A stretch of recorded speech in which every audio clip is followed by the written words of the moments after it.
After coming off one of the best seasons in program history and losing Zach Edey to the NBA draft, Matt Painter brings in 5 newcoming freshmen, giving him the 18th best freshman class in the country and the 45th best class overall, including the next 7-footer in the Purdue lineage. First, we're going to start with Jakari Harris, though. He's a 6'4", 180-pound combo guard from Grayson High School in Georgia, and he just led them to a state championship in one of the harder divisions in all of high school basketball.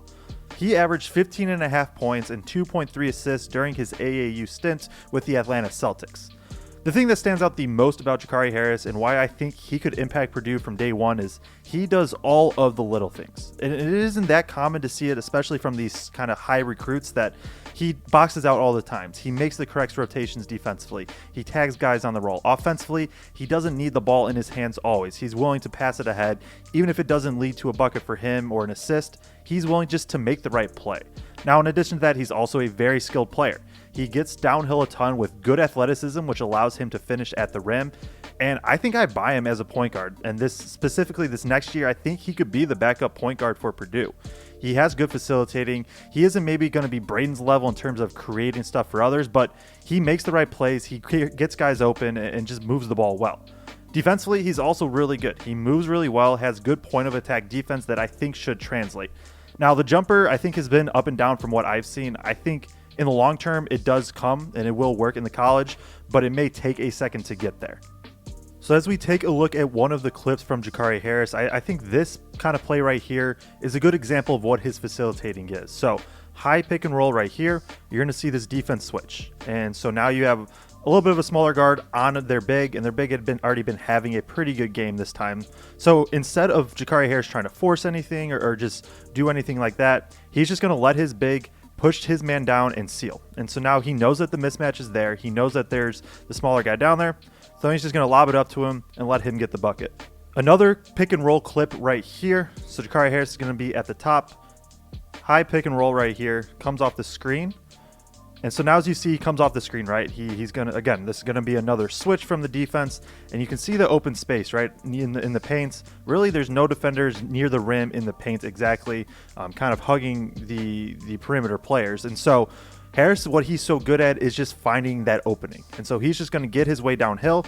And then he has the athleticism that he shows off here to also be able to finish at the rim. If you are enjoying, please like and subscribe, as I'm going to have one of these out for every single Big Ten team this summer. Next is Daniel Jacobson. He's a 7'2", 215-pound center from Brewster Academy in New Hampshire. Now, that was a part of the Nike EYBL Scholastic Conference, which is probably the best conference in the entire country. He averaged 8.5 points, 5.5 rebounds, and 2 blocks while shooting 70% from 2. Now, what sticks out for me with him is there's just a ton of upside defensively. He moves really well at his size, and I think he has pretty good instincts as a rim protector. Those two things put together allow him to be a little bit more mobile while also still protect the rim, and that's why I think he could potentially even be a guy that could be at the level against pick and rolls. I don't think he needs to be in specifically drop coverage. He does at times get stuck, though, kind of in between the ball handler and the roller. Just some of the timing of that he will need to work on. Now, a lot of the offense came from rebounds and cuts, so he didn't get to show a ton of a post game in high school, but there's been hype with kind of his shooting and in his post-up game.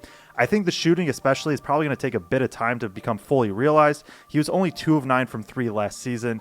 And then the other thing I think that's really going to be important for him is strength and conditioning. Now, Purdue is one of the best spots to do that as a big man, but strength and conditioning is going to have to improve. And so that way he's just able to bang down low a little bit more, be more physical, while also still having a lot of these upside traits that he has.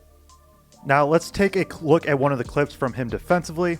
So he's going to be 32, and you can see right here, he's going to kind of be guarding at the kind of zoning up at the rim is what he's doing. His defender is going to be kind of at the opposite block, and there's going to be a driver that does get by his guard on the perimeter. And so Jacobson does a pretty good job of just rotating over, walling up, and showing the guard like, hey, I'm here. You can't really go through me. Now, the guard makes a great pocket pass down low, and this is where I think the mobility comes in for Jacobson. At 7'2", able to rotate over and still get that block. Again, another play here that I think kind of highlights the mobility of Jacobson. So he's going to get the ball up top, and he is kind of comfortable being this handoff hub if needed. And so flips it to the other side, and he's going to get, it's called a rip screen. So he's just going to get this back screen from a guard going to the strong side block. And so that's just already kind of the movement that he has, the ability to be able just to do that. Obviously, it's not groundbreaking, but at the same time, it's still good that he's able to do that, catch it on the move. And now as he catches it here, he's able to kind of dribble into his defender, and then at 7'2", still go up and dunk it. Next up is Jack Benner, a 6'4", 180-pound shooting guard from Brownstown, Indiana. He did just win the 2A state championship in Indiana. Now, he averaged 25.6 points, 7.4 rebounds, 5.2 assists, and shot 44% from three this past season. Purdue seems to always have some sort of shooter on the wing, and he fits the bill. He can move off ball to get looks, but in addition to that, and what maybe differentiates him than some of them that came before him, is that he's very comfortable with the ball in his hands. He can be a bit more dynamic than just a shooter, whether it be getting to a pull-up or sometimes even getting to the rim, although I think the pull-up will be more likely than getting to the rim in college. He makes really quick decisions also, right? And so I don't know how much of the facilitating Purdue needs exactly from him, but he makes quick decisions, whether it is to move the ball or just to go get his own shot. Now, defensively, I think that's going to be the biggest step for him. He doesn't move the best laterally, and so he's just going to have to find a way to fit in on that end. I also do want to see him develop more counters on offense, in addition to just being able to rise over people, whether it be kind of getting down to the rim or just a little bit better footwork. Now, this clip right here is going to show some of that just shot-making ability that he has. This is going to come at the end of the quarter, and so he's just going to kind of have to put something up. So you're going to see, right, it's just one-on-one. He refuses the screen, and so as he gets into his move, like, the defender is draped all over him. Now, this is kind of where I say his go-to is just rising over defenders. Now, in this spot, obviously, he kind of has to with how much time is left.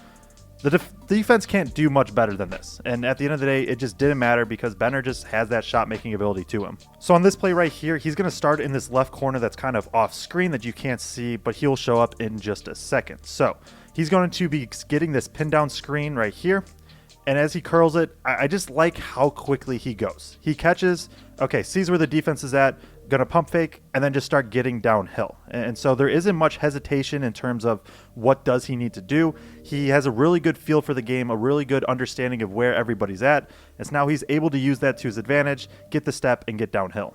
CJ Cox is a 6'2", 175 combo guard from Milton Academy in Massachusetts. Now, he averaged 12 points, 2.1 assists, and 5.5 rebounds in AAU for the Middlesex Magic. CJ Cox, he's a tough shot maker. He just pretty much got to anything and everything that he wanted to off the bounce, and now most of his shots did come off of the bounce. Now, he showed real creation with that too, being able to kind of just get to his spot whenever. In addition, he's just a good defender that relies on instincts and toughness to kind of counter any sort of deficiency he may have on that end in terms of foot speed or anything like that, but he is comfortable getting into the ball and just showing that defensive prowess. He feels right now to me more like a two guard, and the facilitating may come with time, but with Braden Smith and potentially Jakari Harris, I don't know how much he'll need to play a pure point guard right away. He's a surprisingly good rebounder for his size, which I think relates back to that toughness. Now, again, with him, I would like some sort of counter when teams do sell out on the pull-up. CJ Cox, he can hit any sort of shot that he wants. Now, it's just, is there going to be a situation where teams are like, we're going to take that away no matter what, and we're going to force you to get to something else, and that's something I want to see from him in the future. And so then this clip right here of CJ Cox just going to show off that pull-up making ability. He's going to get the kick out here, and right here you can see the defender, right? He's not kind of squared up. Cox recognized this, and so he's just going to drive that kind of inside foot from the defender.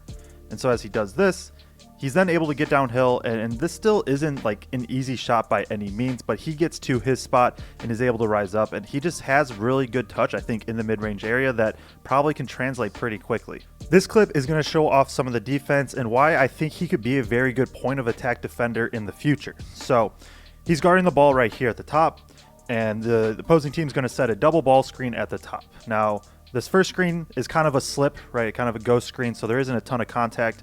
But the second one is going to try to be a legit screen. You can see Cox already, like he's forcing the screen to be at this volleyball line, pushed out far away already.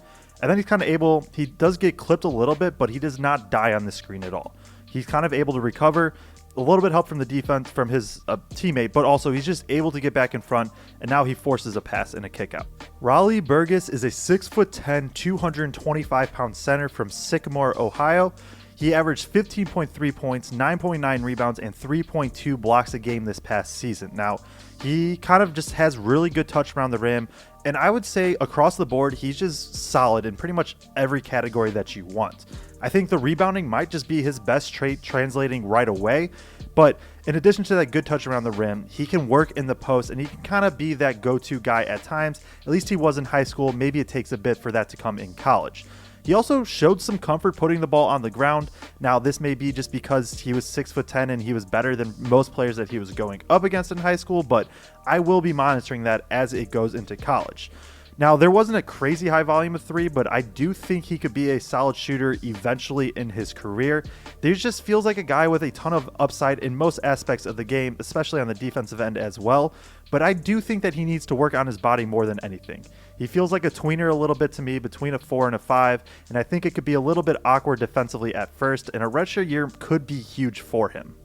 So Burgess here is going to get a post-up look. You're going to see the ball swing around a little bit. Already right now, even before he even gets the ball, you can see he has created his space and he has this entire half of the court to work with. So now as he gets the post-entry pass, the defense doubles. He does a good job of still maintaining control, maintaining position even with that.